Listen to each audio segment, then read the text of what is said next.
Good morning, dear viewers of Smart 24 TV. We are blessed to have another beautiful morning. We appreciate God so much, and that we have our dear guests that have been able to make it this time around again for a special Saturday that we dedicated as Smart TV to ensure that we're able to share the concerns of education, which is a determinant factor to develop the human resource that is very much pertinent for the development of economies all over the world. And together with us here, I'm pleased to be with Mr. Paul Kawanguzi. Once again, you're welcome, sir, to appear again in this talk show. Thank you, my good brother Joseph. Yes, again we have Dr. Poncian Kabera, the head of Department of Education, an education expert, and at Victoria University. We are blessed to be with you, sir. Yeah, thank you so much, Doctor, for inviting us on this very wonderful show. Yes, good morning, our viewers. Thank you so much. Yeah, our topic of discussion is about privatization of education in developing countries. We look at the evidence and policy implication on quality education and whether this can drive us to economic growth.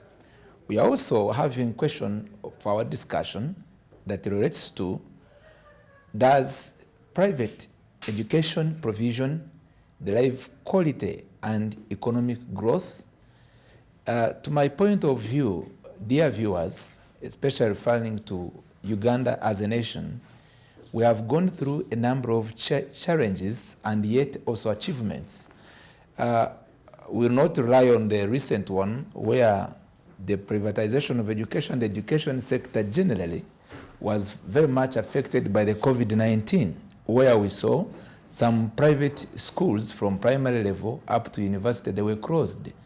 And yet, they were owing much to Ugandans in terms of contributing to the progress of education in our country, and both to our children and also to those who were employed in these institutions of learning and up to the primary level, from primary education up to universities. But allow me to give you a brief of what looks to be our empirical evidence for our discussion that relates to what exactly are we talking about in terms of privatization of education.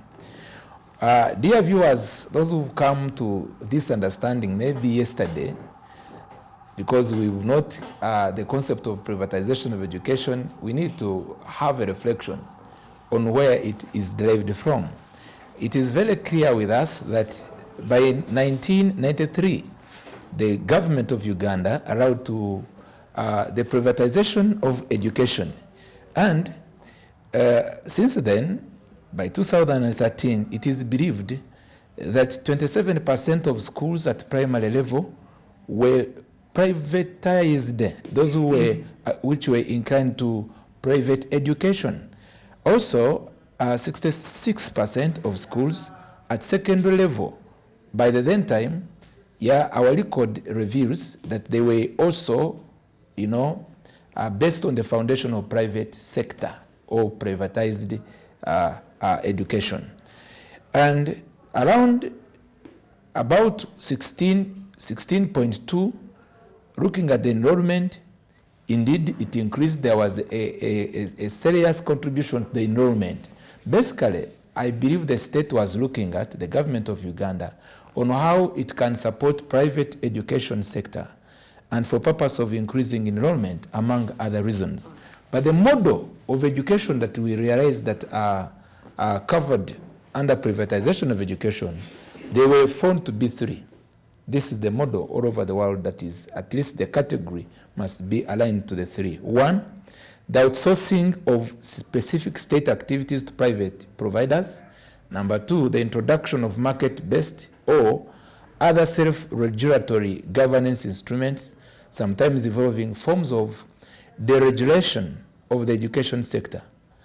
Number three, the provision of schooling by private organizations, either partially state-funded and in the compliance with public regulation or independently. Dear viewers, it is important to know when we talk about the privatization of education in Uganda, under which model is maybe one private school or whether institution of higher learning is inclined to, it is according to this model. Either sometimes some of the established private schools that are known to us are entirely funded by private individuals. But there are those which have the arm of the government. There is what we call public-private partnership. But incidentally, in Uganda, those which are directly funded by the government, they are not clearly known. You find there is an invisible hand, is supporting a certain private school, or maybe institution of learning, a university or a secondary school, but behind there is an invisible hand, what they call an invisible hand. But that still, we refer it as a private institution. Without taking much of our time with that brief, I would like to welcome our guests. We are focusing on whether are we going to gain quality of this type of education under the privatization system of our economy, the liberalization of our sectors. Then are we sure in all this will it contribute to economic growth? Very much aware that one of the pillars, according to the National Development Plan, to ensure that our country can take a higher step is ensuring that we have the human resource capital development.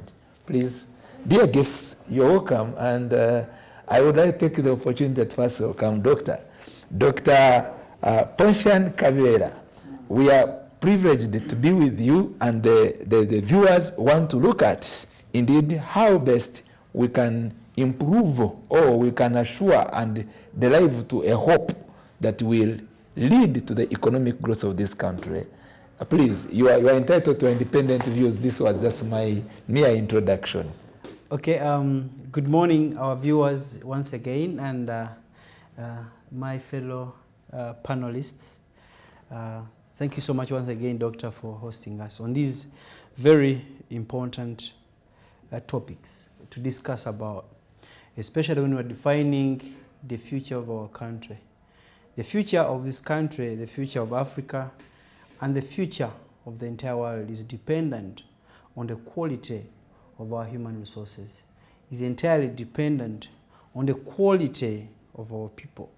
When we talk about the quality of our people, we cannot negate or ignore the aspect of schooling. We cannot ignore the aspect of the hands that these people have gone through. A secondary school, any institution, a university, is another home. It's another house where nurturing actually takes place. So what is taking place in any institution of learning is very important in establishing or ascertaining a quality a human being. Getting to the gist of the matter, we're talking about privatization of education. And the concept of privatization of education, or having private institutions, primary, top class, nursery, kindergarten, secondary, and tertiary institutions is not a new concept. It has been around for quite some time in Uganda and in other countries. It has really been very important. It has influenced policies in education in one way or the other. And one thing I can say is that it brought in a competition, a competitive sense that made government institutions to also wake up and make amendments, make policy recommendations, policy decisions in education to make sure that they are able to gain a competitive advantage, a competitive edge with a private institution. But the government itself benefits a lot. These private institutions they don't stop at nurturing our graduates. They also go ahead in contributing significantly to the growth of the nation, especially through paying revenue. They pay significant sums of money in revenue, and purchase of commodities, materials, and other facilities that they use to facilitate teaching and learning. So in my own view, privatization of education in Uganda has done some significant contribution to building quality or competent human resource in a country, not forgetting or ignoring the negative implication that have come along with the skyrocketing number of private schools, such as malpractices, in the way as they are all struggling to usurp the dominant government schools that had existed over the years. And once the element of malpractice comes in, it compromises the quality that we are talking about in education.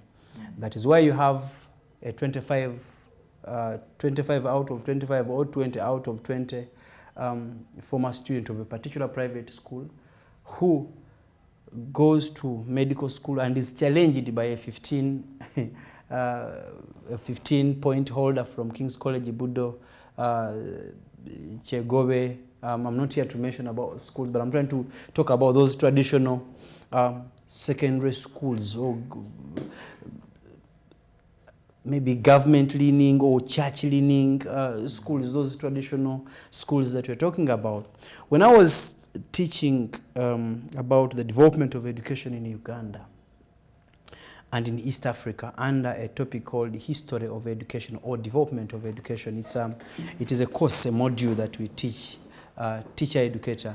We looked at different ordinances and how these ordinances influenced quality education in Uganda. And we saw the emergence of schools like Mweli, schools like Chegobe, schools like Jovok, schools like King's College, Budo, St. Mary's College, Chisubi, Mengo, Lubiri, among many other schools that had and produced quality human resources. Even when you look at the former leaders that shaped our economies, that influenced fundamentally the betterment of our economy at independence and a few years after independence, many of them were from those traditional schools. So, but today, the quality of our education, even when private schools have mushroomed, has continued to further deteriorate. So key question, why? What has privatization of education done towards the improvement of the quality of our human resources? So you observe that most of the people that own these institutions are simply metropolis bourgeoisie. I want to use two terms, metropolis bourgeoisie and peripheral bourgeoisie. These are two types of people. Some are urban elites who have a lot of money, and they look at having schools, finding their way on how they can outcompete the traditional schools in all manners possible. If it means cheating, if it means I'm saying this because I've seen it. When I was in senior 3, there is a school that whose examinations were held, and over 155 students. 2006, I remember, there is a school it was a private schools. They were private schools. Their examinations were held over the allegation of malpractice. But trust me, in these traditional schools, in my own history and knowledge, I have not had, maybe you will challenge me, I've not had this examination of Mwiri. I've not had the examination of SMARC. I've not had examinations of Metiana Senior Secondary School. I've not had the examination of Lubiri. This other school, I think it is under Muslim, Chibuli. I've not had those examinations withheld. So as a result of this competition trying to attract many students, it has brought about unnecessary competition and other illicit practices. So some of these metropolis bourgeoisies started these private schools not for the purposes of building competent, quality human resources, but they started these schools with the purpose of simply acquiring or augmenting their income generating ventures. Thank you so much. We want to look at, as we give you some more 3 minutes maybe in your articulation, for the viewers to associate with them what I'm aware of to be a national challenge. First of all, the policy goal that basically, drives privatization of the education sector, it was focusing from the start and up to date anyway, if possible, if that's how it still may be progressing, increasing access to and participation in basic education. All citizens are supposed to be having the opportunity to access the basic education. But the current challenge at hand, as we are looking at how we can develop our economies, it has been not realized where most of our nationals are accessing to this education, either whether private and maybe also public. Because according to the empirical evidence we are facing a challenge of school dropout rate is every other day increasing. It's not yet sorted out. And the challenge at hand, first of all, much as there have been an established, system of the private sector, but still we have many dropouts, especially, number one, as a result of school fees. And our country, especially in Uganda, a challenge which would like to deliberate on and maybe get a solution as a way out. There is the government participation, the government intervention rather, to regulate the payment of fees is not there. You start your private school, sir, you are in university, and you can just, you say, this is my school fees rate. In Uganda here we have that challenge, including some so-called international schools. They are like, I'm not refuting, but that's how they are called. I don't know how international they are. When you say the so-called. Yes, they are so-called because, here they say they are international, but maybe I'll go and search to know if you have the information. You may be having the evidence of how are they international. It's not ascertained. Paying 6 million for a term.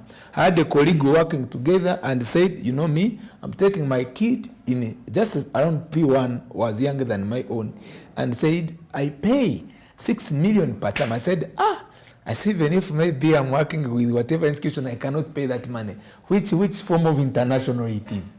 So to you, under the current challenges that we have, number one, the government intervention to enable these private schools remain operating. When we had the COVID, it was minimal. Up to date, they were still staggering. Number two, but again also they come in, you talked about the point of to acquire profit, those who are established to generate profits, it is difficult to be regulated up to which level they should be enabling our citizens to pay the school fees. And number three, as you come in, also the kind of quality education we are talking about, there are those which are known to be associated with National Council, that for them they teach only when they teach exams. And when you take your child there, automatically, the quality we are talking about is performance to get high grades. Briefly, in 5 minutes or 3, as we will come, Mr. Paul, what is your view? You'll build on that and as we go forward. Thank you. Yeah, thank you so much, Doctor, for those clarity and other very important points. While you're talking about the policy goals, the policy goal here in itself, it has fundamental gaps.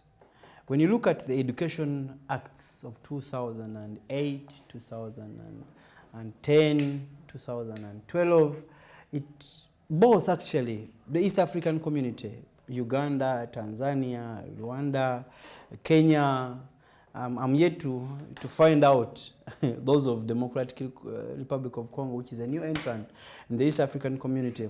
They don't only stop at access to wider participation, access to education, but also add in the element of quality.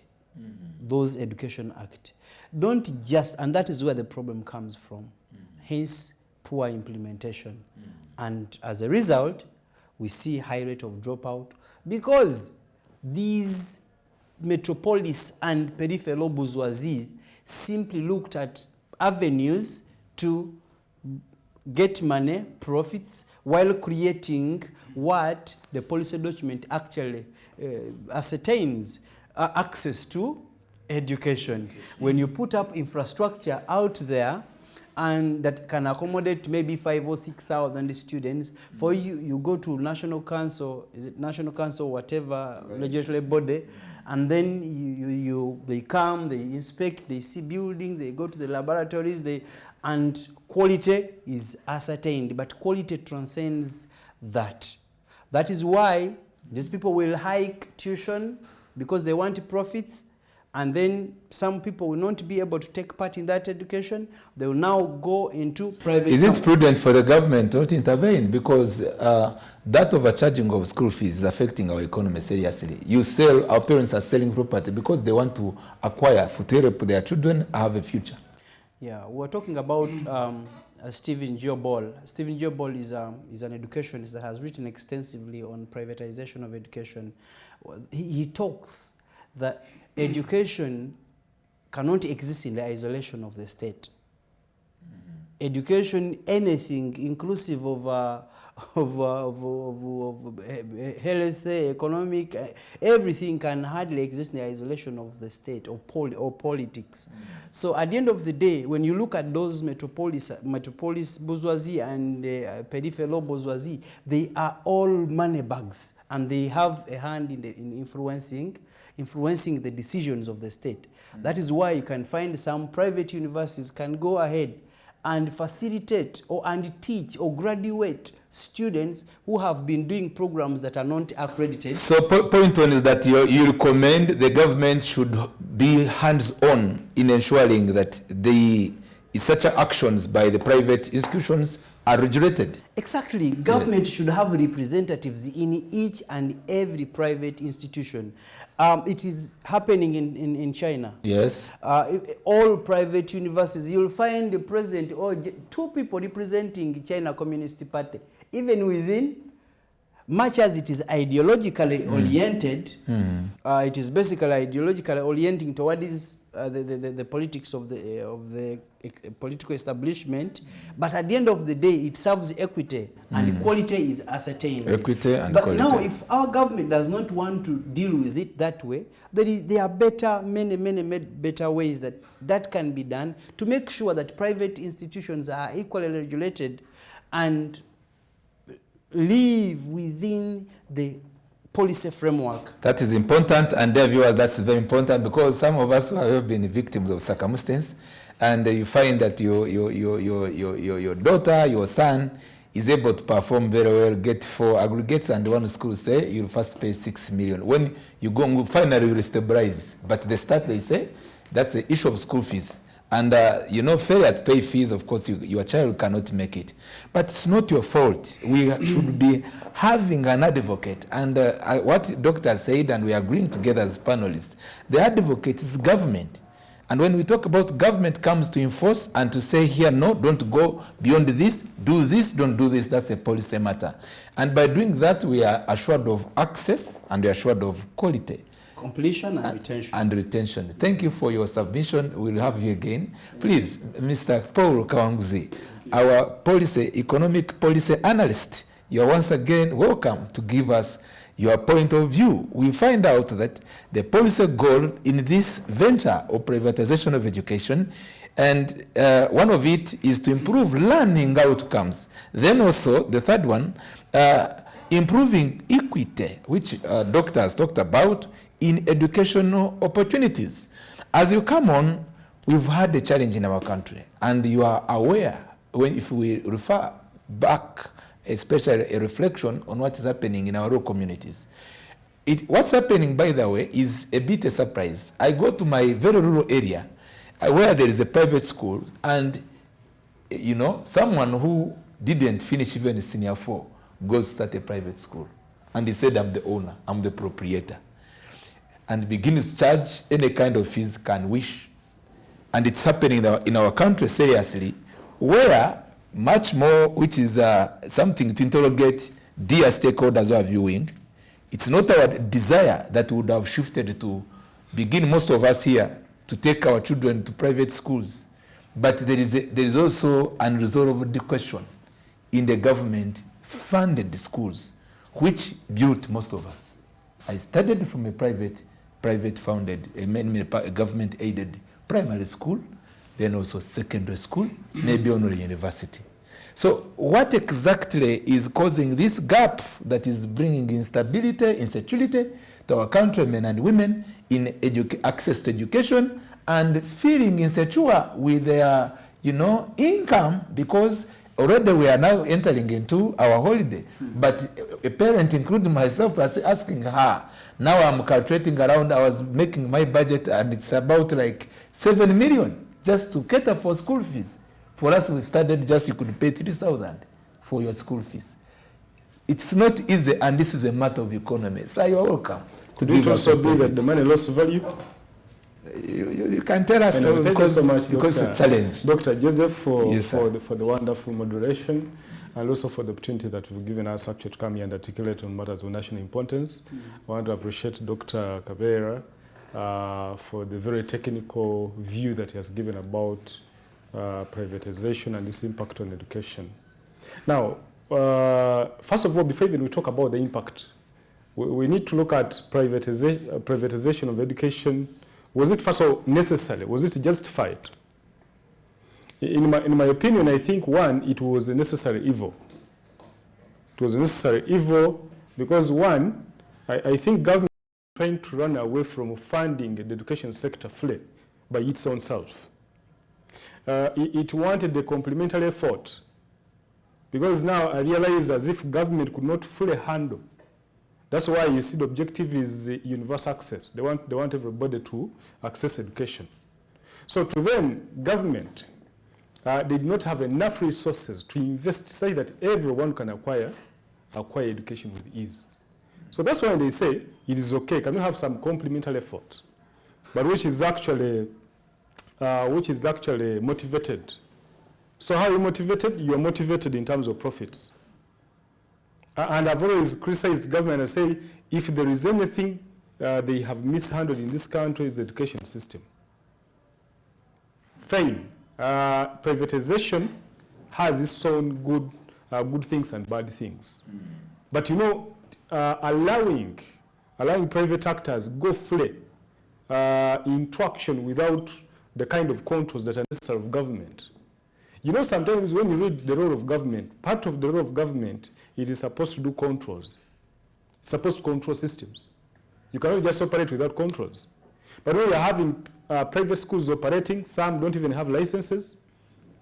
If you check with them, they don't have licenses, they're not registered, they don't have the bare minimum, they don't have qualified teachers. But we have a problem. Research has proved that the general perception of the parents is that private schools offer quality education. That's the general perception of parents. That's why in the scenario we've been building, the other time I told you of how school dropouts mobilized themselves and they said we are going to offer education in this village, and they opened up a school near a government or state-owned school. Yes. And they also recruited some few teachers from the what? From the government school. Paying them very little money. Not even better. Now, parents emptied the government school in preference for this other school, where even the very teachers that are paid by government are part-time. So first of all, there's an issue of perception. The general perception of parents and the people of Uganda currently is the effect that private schools offer quality education. About issues of accessibility, it is clear, according to research, that in most cases it is only the rich that can access education in private schools. And where poor parents force themselves to attain such education, the effect that it will affect them in other things. For example, they will not be in position to have good feeding at the end of the day because you're overspending. A rich person has the money for you, don't have. You force yourself. You want your boy, your kid to go in a private school that is paying too much money. So it means you'll be affected in terms of other needs of life. Clothing, medication, eating, you'll be affected. So the result is that private schools, in most cases, they are afforded by rich people. So it causes classes in the education system. Mm-hmm. Where, for example, it is only the rich in most cases. This is the conclusion. In most cases, it is the rich. That's why if you pay fees for your kid in a private school, in most cases, you are regarded as a rich what? A rich person. So there is education appetite. I always talk about it here. I don't know whether it's deliberate, but it's automatic. It now chips in. A situation where only the rich can access Kampala parents, because how many people can now afford Kampala parents, for example? I'm not saying it's not bad. I'm just giving it as an example. But of course, you can even give other examples like Green Hill and other schools. How many parents, poor parents, can afford it? So it means that only the rich, those who can afford that money, can actually take their kids there. About quality, research has proved that, of course, private schools tend to offer a more better quality of education compared to government-aided what? Schools. Sometimes it is in terms of supervision, sometimes because of competition. You know, when you're competing, you must make sure that you offer the best. You know, these people come with a business sense. In business, you give what we call value for money. Value for money. So there is a value for money audit in these private schools. I am paying you my money, but you must make sure that you teach what I want. Mm-hmm. And the general perception, not even the general perception, the general perception is that private schools, in most cases, offer better quality education compared to government-aided schools. And this is not in all private, and this is not actually in all private schools. Now, I have a problem in terms of what qualifies to be a private school. And this is, to me, it is my point of concern. I think you have seen the evolution of banks and how you become a bank. It is a system. You must grow from one level to another until one day you qualify to be what? To be a bank. You've seen schools competing, even reaching an extent of cheating exams that you're talking about, this kind of education fraud. You've seen how schools have, for example, some schools have run with money for registration for students where there are no values. Mm-hmm. I think we don't have a system on how we qualify a private school. You know, somebody will just come and say, I have set up a private school from nursery to P7. For example, I'm just giving an example. Mm-hmm. So there are no procedures on how you move from, for example, nursery, that is pre-primary to primary, and maybe you can run, for example, for about 2 classes, maybe you add the other 3, then you qualify fully. There is no procedure. Initially, let me come in a bit for a commentary to enable you maybe deliver more information about that. According to the Ministry of Education, by the time when there was the phase out of the crisis of COVID-19, there was an attempt to deregister both primary and secondary private schools. I didn't focus much more on universities. And there was a specific procedure which was availed. That is last year. And I'm only not aware whether practically it was enforced. But there was a set procedure which the ministry, if you recall together with me, that they said, no, if you want to remain as a private school in a business, in operation, you must follow this operational procedure, number 1, this and this, then they would fill forms, then they go to, so somehow, by the then time it was available, do we say that maybe it needs to be enforced since we have some information in regard to that? Yeah, you can be searching for the information, but what I'm trying to say is that how you progress, for example, from, for example, in banking institution, there are tiers. Tier 1, Tier 2, Tier 3, Tier 4. So there are phases. I also believe that nobody should just come and say, I am a full primary school, a private school that is teaching up to this level without going through processes. Government when it's actually doing its role or putting controls, should ensure that there are levels. You go through processes before it confirms you for some long period of time. For example, parents have had issues. You've seen schools, for example, operating for 4 years and they die off. Men of our OBs, if you ask them, many of our colleagues, which is your former school, tell you it even collapsed, even the buildings were sold. Private schools. You know, it is embarrassing to tell people my private school, the school I went to is now no longer there. It's now a lodge. You know the implication. So I was giving you just an example of banks. Mm-hmm. And in a bank, there is a minimum level of capital that you must reach before they qualify you from level 1, from tier 1 to tier 2, from tier 2 to tier 3, until you become a bank. There is a level of supervision, level of organization, the staffing, because they monitor you. Now, I want this monitoring system, these controls in the banking sector, to go back to we need them now in the education in the education sector. Because we're actually in trouble. One time I told you, we are having universities that can't pay for lecturers. I am not talking about Victoria University, because I was told that you fully pay your lecturers. On time. On time. Yeah. So, there are universities that don't pay lecturers. You know the impact of not being in position to pay for lecturers. We are having primary schools that do not pay for teachers.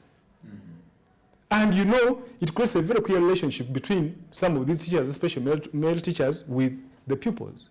I have seen secondary, you find the teacher when he's actually languishing, cannot even survive. Now, in a bank, there is a minimum level of capital that you must deposit as security with Bank of Uganda. That money doesn't go away. So we need to qualify people we need actually to have a qualifier for people who qualify to run private schools. If you are running pure private schools that can give quality education. We are now having private schools that are having almost the same structure, actually poor structure as the same as government. As government. Yes, the intention was to make sure that we complement government, and for you are willing to give a better environment of study. We are having private schools that actually, somebody will just say, now I began here private school, we are here, we are sitting under the tree. They cannot also have breakfast. Mm-hmm. So we are saying those who qualify to run pure as private, mm-hmm. they should have control, so that people really get the value for what? The value for money. Mm-hmm. Incidentally, what is happening? It is the hyenas who are looking for profits. Mm-hmm. Because under capitalism, what influences it is actually the issue of capital. Profits. How much do you get? I have begun a school. I want to be rich. People have even forgotten that education is a service. I think people should be reminded that as you invest in education, it is what? It's a service. There are these values. We need competence, for example. How are you ensuring that there is competence-based education in your school? Is it true that even you have the trainers that are necessary to enforce this? I have a question for you, yes. Mr. Paul. As you are bringing very good points, but in this discussion, looking at those challenges and where we are going and where we desire to be as a country, do you think that if we maintain this pace of the state of privatization of education or private schools in Uganda, will it drive us to economic growth, or it will cause us to remain stunted? Of course, Joseph, that's where we are going. It is part of the discussion that I'm actually trying to give you. Of course, they will tell you that, of course, some private schools, some have the bare minimum. They will train a student and make sure that he comes up. Mm-hmm. Now, we have those ones that cannot even train. Going to a private school is almost the same as going to a public school. Yet I've told you that private schools are always associated with high quality. Mm-hmm. Now, the moment we don't achieve that, it means we are not achieving what we want. But of course, one, it is helping to accommodate the big number of teachers that we have from training institutions. Labor services, it is trying to accommodate, because it's giving employment, you know that. Number two, it is a source of market to many things. Many of the things that are consumed by private schools, they are bought from the ordinary markets that we see. So in overt markets. So you know the implications. So in terms of development, you know that it is a source of market. You know, everywhere you see a school, there will be some kind of level of development. That's why you see the shops will develop around that place. And that place also almost becomes the center. Those who can sell their beans. Yes, and it becomes the center. for In case somebody actually establishes a secondary school, I've seen people opening, building houses, constructing houses, where if people are interested in rentals, you can always go for them. There are hostels, for example, where you see universities, where you say if Victoria University is here, somebody around there will say, now if tenants are disturbing me, let me hire this place to Victoria University now. So they take it, and students will be paying me. So in terms of development, there is that level, but I'm talking about in terms of quality and competence. For me, that is my level of interest, because I have, you can't imagine, for example, if we quality and the competence of the students, of the learners. Yes, because that is now our policy. The outcome. That is our policy goal today as we speak. Yes, please. We are emphasizing competency-based education. Yes, please. Now we're asking how many schools are dealing with that. Is it true that when you take a student there, because I've told you, research, I've given you the results of the research that has been conducted by several researchers. It is believed that private schools are high in quality as compared to government schools. The question is that quality there, looking at what I've given you? Because we are having schools whose interest is only to pass, making sure, because they're in competition, and you know what informs us has been the number of first grades. Actually, in Jinja, where I come from, schools will come up and immediately after the declaration of results, they go on radio, they start announcing how many first graders have got. They even celebrate on street. Yes. It's like a gala. You see the other school passing, the other school moving, telling you how many first grades they have gotten. So the question, first of all, how have you gotten those first grades? Do these first grades depict what is in this student? So, Mr. Paul, hold on that. So, we will be coming. So let me just finalize this. Yes, please. So for me, for as long as government is weak in its controls, because government is neglecting this role. The number role of government is controls, making sure that it puts controls. That's why you see UCC does controls for this TV. Once you speak anything that is bad, they'll tell you, they'll call you. Doctor, I thought the National Council of Education, and which is under the Ministry of Education, is expected to do so. Exactly, that's what I'm telling you, that it's not as effective. I don't know what's actually happening. I'm giving you scenarios where schools are operating without a license. Let me give us some information here. Yes. Pause, sorry. Yes. You see, thank you. National Council of Education is surely a national regulatory body that mandated to do that. Well conversant with its contribution in higher education institution. Their primary role is to ascertain quality. That's why they have a department for quality and compliance. And they are doing it pretty well. However, that is my personal observation. I don't work for National Council, I don't speak for them. But my general observation based on the different literature regarding the challenges of privatization of education from Stephen Ball's ideas, you observe that these two people I talked about, the rich bourgeoisies, the metropolis bourgeoisies and the peripheral bourgeoisies, who my brother here talked about, even you talked about them, that there are those who are senior 4 dropout, who go because they have probably sold their coffee in the village and they think they can also establish a primary school here. So those people, because they have a lot of money, some of them influence the state. Thank you. That becomes a very serious problem in ascertaining quality, because National Council for Higher Education of different countries, we are here not to talk about Uganda alone, much as it is our alma mater, but even in other countries, you may find that these people can come and ascertain quality, but someone can simply make a phone call. Okay. And Dr. Kabera, you know, we're talking about national 30 seconds, National we Council go for break. Higher Education. Yes. How about low education? Now, we want to go for a break. Yes, okay. If you allow, yes. Thank you so much. We are still on. Please stay tuned on Smart 24 TV. We meet, in the second session. God bless you.